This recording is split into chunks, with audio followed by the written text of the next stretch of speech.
E aí, gente, tudo bem? Aqui é o Rafa do canal Programador Lhama e vamos lá, vamos continuar essa nossa playlist de orientação a objetos em Python. Na nossa última aula, a gente viu um pouco sobre como funcionam as nossas classes abstratas, em que eu posso ter uma classe abstrata, certo? Que ela não vai possuir objetos, ela só vai poder, atuar como uma herança, e também sobre a ideia de métodos abstratos.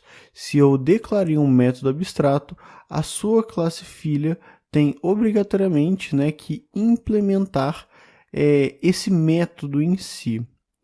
Bom, na aula de hoje a gente vai ver, eu vou até colocar aqui uma nova pasta, que é a aula 17, a gente vai ver uma outra característica que são as interfaces. E isso daqui, pessoal, é muito importante quando a gente fala de orientação a objetos, mas bastante importante mesmo. Eu vou colocar já um arquivo run.py aqui, para já deixar separadinho, esse arquivo de execução. E vamos falar um pouco sobre as interfaces.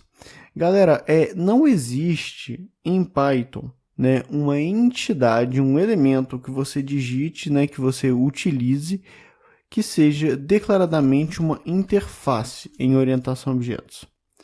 Mas nós utilizamos classes abstratas com métodos abstratos para fazermos interfaces. Isso é uma convenção que nós temos em Python e seguimos dessa forma. Como assim? Vamos lá, vamos criar uma interface aqui, olha. Primeiro, eu vou importar da biblioteca ABC, certo? Eu vou importar esse ABC maiúsculo e o meu abstract method. Ou seja, esse elemento aqui para declarar uma classe abstrata e esse elemento para declarar um método abstrato. Deixa eu aumentar um pouquinho aqui para a gente, beleza? E eu vou fazer o seguinte, eu vou fazer uma classe que ela vai se chamar, por exemplo, trabalhador. E vou colocá-la como ABC aqui, olha, ou seja, como uma classe abstrata. Vou criar um método, que vai ser trabalhar, beleza. Vamos colocar um self aqui para eu falar que eu estou no contexto dessa minha classe aqui, trabalhador. Só que eu vou colocar simplesmente um PES aqui. Vou colocar um retorno como none. Beleza. Vou falar que esse meu método, ele é um método abstrato, certo? Vou colocar aqui, olha, abstract method, def, de método, ir para casa, self, none, PES também. E eu vou colocar um outro método abstrato, por exemplo, abstract method, que é def. Vamos fazer o seguinte, horário de almoço, sem ser cedilha. Vou colocar o self aqui também e vou falar que é um none, colocando um PES aqui também. Olha só, eu tenho na verdade uma classe que ela é abstrata, certo? Então não posso ter objetos, é só por herança que a gente vai utilizar isso aqui. E eu tenho métodos abstratos, eu tenho obrigatoriamente que implementar esses métodos. Quando eu tenho uma classe abstrata composta somente por métodos abstratos, em Python a gente toma isso daqui como se fosse uma interface. Em outras palavras, o que é uma interface? É uma pré-assinatura, é uma ideia que a gente tem de construção de uma classe atuante. Ou seja, se eu chegar aqui e falar, por exemplo, que eu tenho uma classe que vai se chamar pessoa e colocar ela, como uma herança de trabalhador, significa que eu vou ter obrigatoriamente que implementar esses métodos aqui, Então, vou colocar um print aqui. A pessoa está... Não, vamos colocar em vez de pessoa, professor. Vamos colocar assim, olha.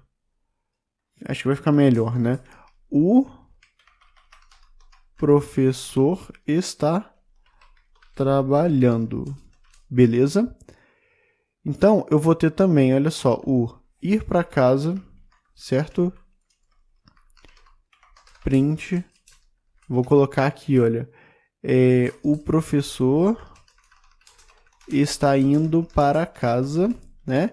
E seguindo a ideia da minha interface, né, já que eu estou pré-definindo ela, eu tenho que colocar tudo que é abstrato aqui. Eu vou colocar, né, simplesmente o horário de almoço, né? Print, o professor está almoçando. Vou colocar desse jeito aqui.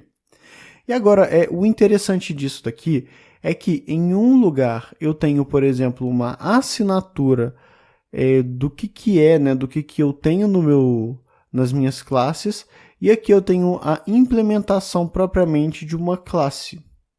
Quando a gente tem essa relação da interface sendo agregada, sendo utilizada por uma classe, né, no caso aqui uma herança em Python, a gente fala que a minha classe está implementando, é uma implementação da interface. Né? Esse nome é bastante comum da gente ver em algumas literaturas. E por que isso é interessante? Por que é legal a gente trabalhar com interfaces?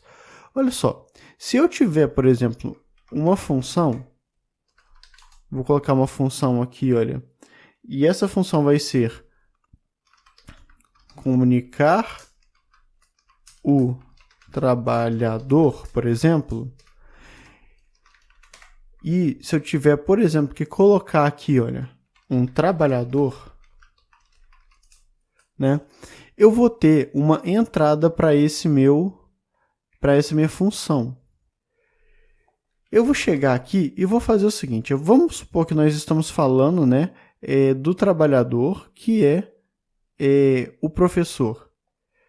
Eu teria simplesmente, olha só, um trabalhador, ponto.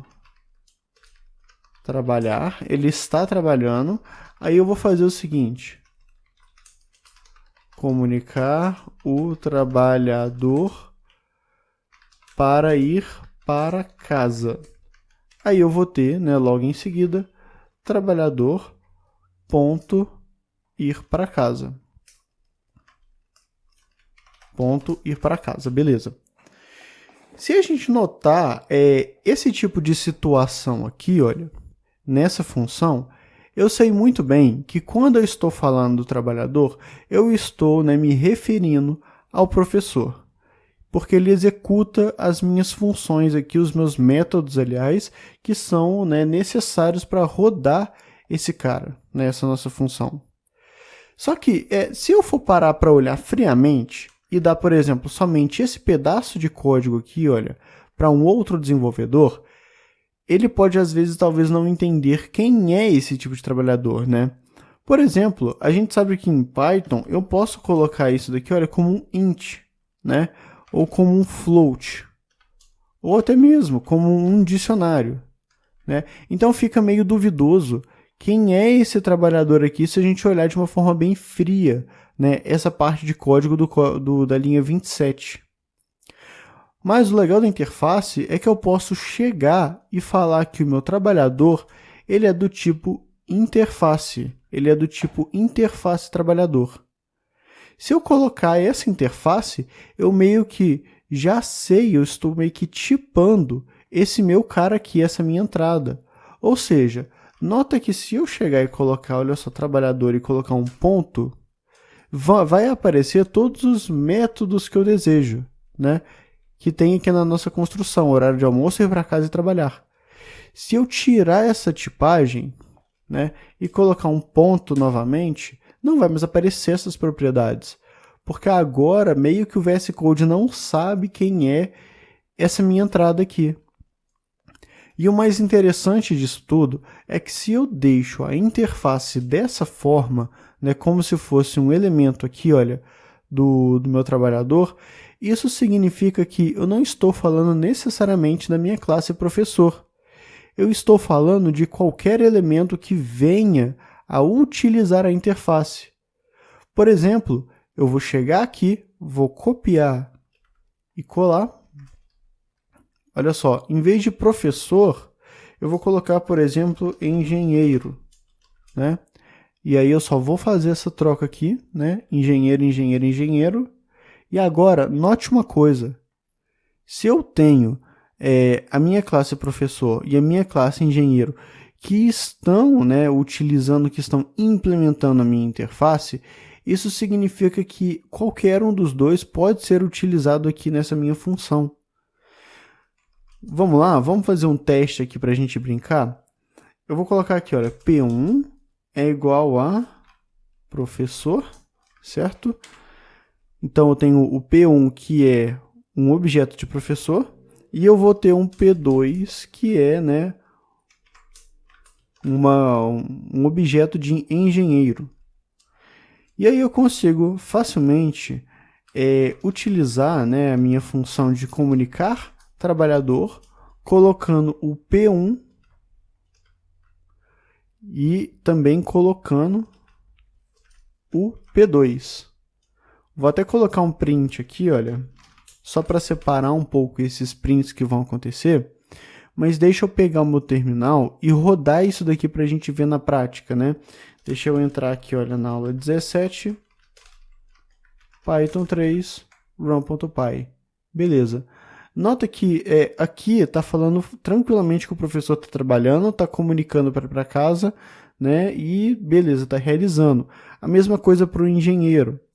Então, eu tenho aqui, na verdade, uma boa convivência, em que eu estou falando o seguinte: se eu implementar essa interface na classe de desejo, tanto aqui engenheiro como professor, ele já vai estar apto, ele vai estar meio que na tipagem necessária para conseguir entrar aqui na minha função.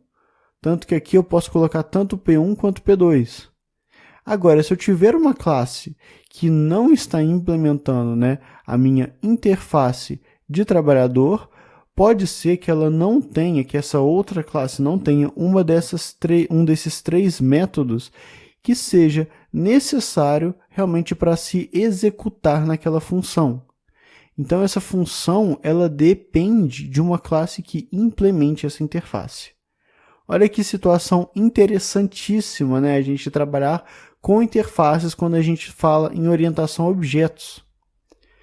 E agora eu quero só mostrar um diagrama para a gente entender melhor essa relação. Deixa eu puxar aqui. Olha só. Essa aqui, né, é o diagrama em UML quando a gente fala, por exemplo, de uma interface e das classes que implementam a minha interface. Nota que eu tenho aqui, né, uma classe chamada trabalhador, né, com os métodos que a gente definiu, e aqui tanto o professor quanto o engenheiro que estão implementando, né, que estão colocando esses métodos em execução, aqui na minha classe professor e na minha classe engenheiro. E esse daqui é o jeito em que a gente representa em UML uma relação de implementação de interface. É uma seta aberta, né, com esse tracejado aqui.